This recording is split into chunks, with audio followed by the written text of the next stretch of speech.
It's the Real News Network. I'm Sharmini Purist coming to you from Baltimore. I hope by now you have seen the brave whistleblower, Ray McGovern, former Army infantry intelligence officer who then served as CIA analyst for 27 years from the Kennedy presidency to the George H.W. Bush presidency. Ray's duties back then included chairing the National Intelligence Estimates and preparing the President's daily brief, which included briefing President Ronald Reagan. He was Reagan's 5 most senior national security advisors from 1981 to 1985. Well, 2 days ago, in an act of civil disobedience, Ray McGovern protested the confirmation of Gina Haspel as CIA's director. Here is what happened. Stop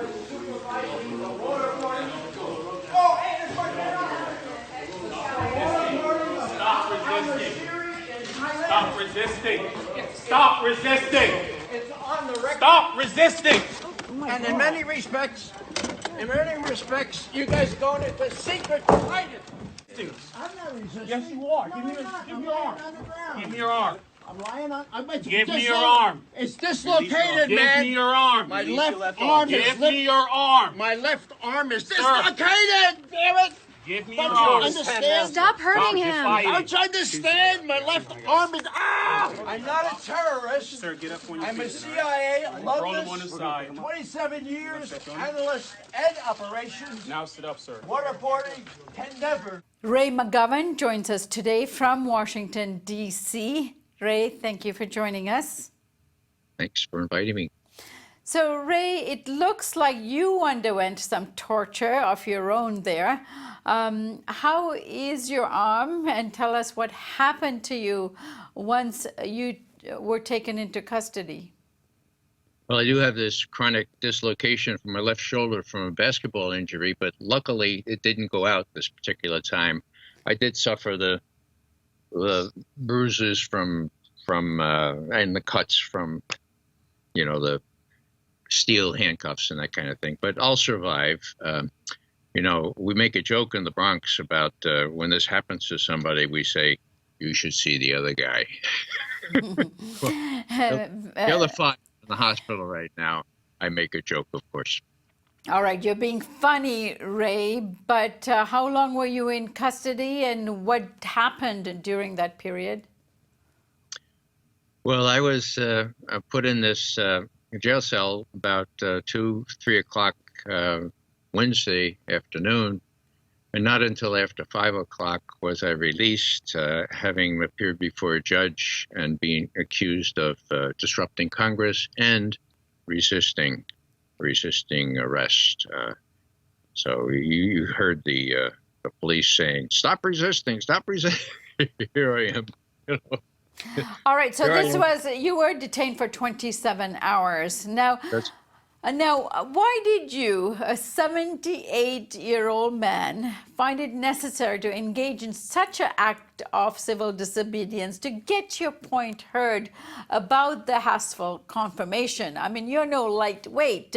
You have access to Congress. You are meeting with people from the Hill all the time. Why did you find it necessary to be heard in that manner at that hearing? Well, 2 things I'd say, Sharmini. Number 1, I took a solemn oath to protect and support the Constitution of the United States against all enemies, foreign and domestic. 1 oath. I checked. It has no expiration date. What's going on with respect to torture was a gross violation of our laws, international law, and the Constitution of the United States. This is no trifling matter. My colleagues and I still uphold that Constitution. Now, the second thing, of course, was, this person was introduced and supported by our old colleagues. My God. Now, that was really painful for me. I see Charlie Allen and others with whom I worked for years who were responsible, people with integrity. But after 9/11, everything changed, okay? Now, the proximate cause of my doing what I did was when the chair started his comments, he said, and I have to quote him specifically here, and I'll have to put on my broken glasses to do it. But here's what Richard Burr, the chair of the Senate Intelligence Committee, said. We are in open session now. We're going to close session. There will be people who have comments, and I tell them to do so, do it fast, do it quickly, and be gone. And everybody sort of shit. Well, I said, wow, I've never had a chairman of a committee invite people from the audience to make a quick, a rapid comment and then be gone. So when it became clear that Gina Haspel was avoiding the key answer that Senator Wyden asked her, namely, were you in charge of the waterboarding of al-Nashiri in Thailand? And she said, well, Senator, I'm sorry, but that's classified. And he didn't have time to say, well, who classified it? But the answer to that, of course, is me. I classify. So you have a situation where the head of the CIA acting is classifying information that incriminates her and should disqualify her from becoming the director of CIA. So she said, we have to go to closed session for that. So that was my question. I went up and I said, look, Senator Wyden is entitled to a straight answer on that. You all know because you have the documents. I know because it's been public. So the notion that Gina Haspel can say, no, we can't let the American people know, there being millions of American people watching this hearing, that's what public hearings are all about. The notion that she said, no, I classified this. And that was a little too much. So I said, she's entitled to a straight answer. And besides, torture is never legal. It cannot be named legal. And that's, of course, was too much for me to just leave or be gone, as the chairman had said. I was assisted, as those videos show. All right, Ray, let's just briefly look at the exchange about the most crucial issue at stake in these hearings in terms of Gina Haspel's position. She's being questioned here by Kamala Harris about torture. Let's have a look.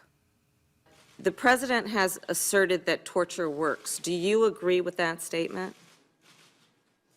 Senator, I don't believe that torture works. I believe that in the CIA's program, and I'm not attributing this to enhanced interrogation techniques, I believe, as many people, directors who have sat in this chair before me, that valuable information was obtained from senior al-Qaeda operatives that allowed us to defend this country and prevent another attack. Is that a yes?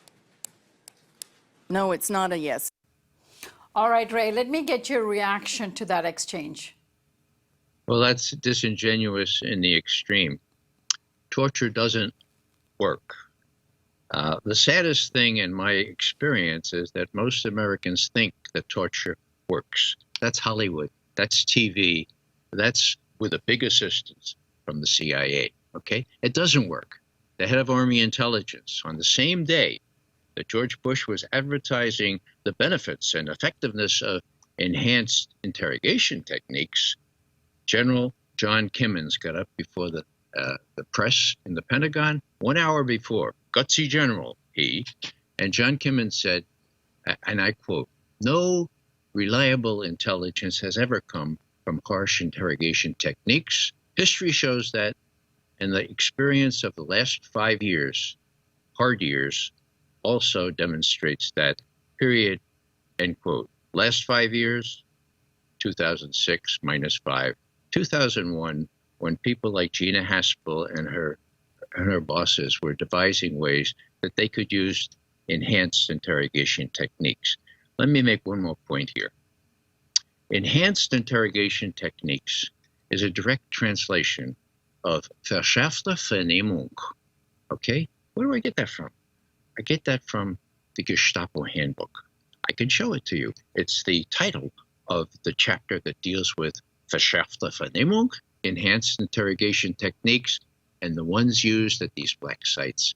Most of them appear right on the list of the Gestapo handbook and its list of techniques. So, you know, it would be helpful if these people knew something about history. At least they would have used a different terminology. But as I say, verschärfte is sharpened or enhanced. Vernehmung, interrogation techniques. That's what the Nazis used. That's what the Gestapo used. And that's what our black sites were using. And Gina Haspel, you supervised the waterboarding of al-Nashri and al-Nashiri, and we can prove everybody knows that. But she was unwilling to say a straight answer to that when Senator Wyden asked her, because she had retroactively classified that information, and she could only talk about it in closed session. I mean, what kind of country is it that has an open hearing, an ostensibly open hearing? And Wyden's time had expired, but you would expect Richard Burr, the chairman, to say, now, Miss Haspel, that's a simple question. You know the answer. We know the answer. The American people need to know the answer. Did you supervise the waterboarding and worse or waterboarding, let's say, of al-Nashiri in Thailand? And she would have had to say, well, yes, sir, I did. And then the American people would know that this is the person that the president, who thinks torture works and torture and worse should be implemented, has picked to be the head of the CIA. And she says, well, no, we're going to do moral stuff now. And they say, well, if the president orders you to do that, he would never order me to do. It just doesn't parse. And the American people are deprived of the real information here. And that's what got me up to try to clarify the situation. And I only got like a half a sentence out before you saw those four gentlemen from the security folks, who apparently hadn't heard the chair say, look, if you have something to say it quickly and then be gone. Well, I was going to be gone, but I was helped to be gone. Let's put it that way. Right. So in the great nation of freedom of speech, your speech was muted, to say it mildly. Ray, please join me to continue this discussion in our second segment. I thank you and those of us who are listening to this interview. I invite you to join me and Ray in the next segment. Thank you.